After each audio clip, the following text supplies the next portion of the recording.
روزہ جہاں اللہ کا قرب، تقوی حاصل کرنے اور گناہوں کی بخشش کا مہینہ ہے، وہاں نبی صلی اللہ علیہ وسلم نے اس مہینے کو خیر المواسات یعنی باہمی ہمدردی کا مہینہ بھی کہا ہے۔ ہمیں اللہ تعالیٰ کے ساتھ کیے ہوئے عہد کو نبھانے کے علاوہ بندوں کے ساتھ بھی احسان کرنا چاہیے۔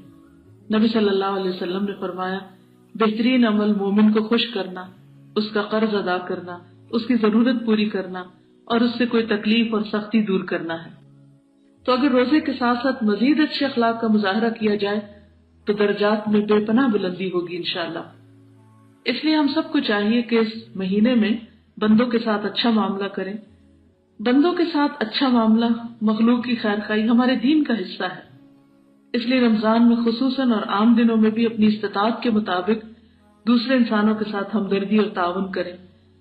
رشتہ داروں، ہمسایوں وغیرہ کو روزہ افطار کرائیں یا مختلف اشیاء ضرورت ان کو بھجوائیں۔ عید کے موقع پر تحفے تحائف دیں، اور ان تحفے تحائف میں صرف دنیاوی ضرورت ہی کی اشیاء نہیں بلکہ آخرت کی ضرورت کی اشیاء بھی شامل کر لیں۔ مثلا اچھی کتابیں، CDs، لیکچرز وغیرہ بھی آپ دے سکتے ہیں۔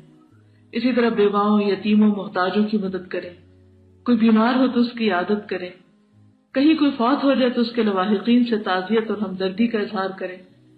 بزرگوں کا خیال کریں، بچوں کے ساتھ شفقت اور محبت کا رویہ، آپس میں ناراض اور روٹھے ہوئے رشتہ داروں کی صلح کرائیں۔ اللہ تعالی ہم سب کو بہترین اخلاق عطا فرمائے۔ اللہ آپ سب کا حامی و ناصر ہو۔ السلام علیکم ورحمۃ اللہ وبرکاتہ۔